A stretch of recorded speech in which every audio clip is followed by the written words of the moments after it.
নমস্কাৰ বন্ধু বান্ধৱীসকল, আশা কৰোঁ আপোনালোকে ভালে আছে। আকৌ আহিছোঁ আপোনালোকৰ মাজত নতুন আৰু এটা ইম্পৰ্টেণ্ট ভিডিঅ' এটা লৈ।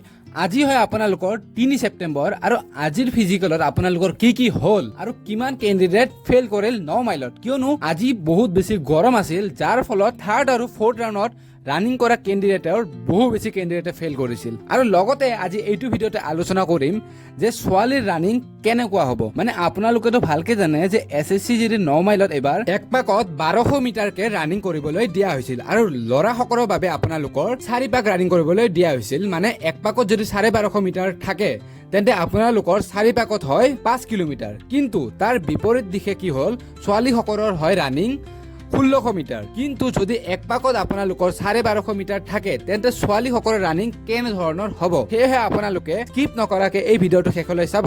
আমি আপোনালোকৰ লগত এটা ডিটেইলত এই সকলোবোৰ তথ্য আলোচনা কৰিম। তে বলক দেৰি নকৰাকে এই ভিডিঅ'টো আৰম্ভ কৰোঁ। প্ৰথমে আমি আলোচনা কৰিম যে আজি মানে 3 ছেপ্টেম্বৰত আপোনালোকৰ কেইটা কেণ্ডিডেট ফেইল হ'ল বা কেইটা কেণ্ডিডেট প্ৰেজেণ্ট আছিল সেই সকলোবোৰ তথ্য।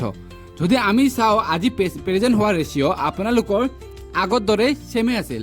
আজি আপোনালোকৰ 4টা গ্ৰুপত ৰানিং কৰাইছিল, য'ত আপোনালোকৰ প্ৰথম আৰু দ্বিতীয় 200 তাৰ পৰৱৰ্তী দুটাত ৰানিং কৰাৰ ৰেচিঅ' অলপ কমি গ'ল। কিন্তু অভাৰঅল যদি আমি চাওঁ প্ৰায় 800+ কেণ্ডিডেট আজি প্ৰেজেণ্ট আছিল। আমি যদি আজি ফাৰ্ষ্ট গ্ৰুপৰ ৰানিং চাওঁ, আপোনালোকৰ প্ৰায় 5টা বজাতে আপোনালোকৰ ফাৰ্ষ্ট গ্ৰুপৰ ৰানিং কৰিবলৈ দিয়া হৈছিল আৰু তাৰ পিছত আপোনালোকৰ ছেকেণ্ড গ্ৰুপৰ ৰানিং কৰিবলৈ দিয়া হৈছিল।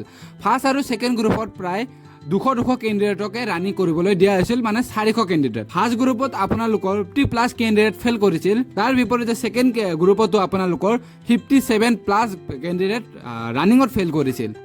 তাৰ পৰৱৰ্তী সময়ত আপোনালোকৰ 3rd আৰু 4th গ্ৰুপত বহুত বেছি ৰ'দ দিল আৰু 3rd আৰু 4th গ্ৰুপত বহুত বেছি ৰ'দ দিয়াৰ ফলত কেণ্ডিডেটৰ ফেইল কৰা সংখ্যা বহুত বেছি বাঢ়ি গ'ল আৰু 3rd আৰু 4th গ্ৰুপত বহু বেছি কেণ্ডিডেটে বহু কম সময়ৰ বাবে ৰানিং ফেইল কৰিল। আৰু এইখিনিতে এটা কথা যে আপোনালোকৰ ফিজিকেলত বহুত ভাল নাম্বাৰ পোৱা কেণ্ডিডেটসকলে বেয়া কৰিছে। যদি আজি চাওঁ, আজি আপোনালোকৰ মই জানাত মানে মই ইনফৰমেশ্যন পোৱাত আপোনালোকৰ দুটা ল'ৰাক মই লগ পাইছিলোঁ 95+ পোৱা, কিন্তু তাৰে দুটাই আপোনালোকৰ ফিজিকেলত বেয়া কৰিছে।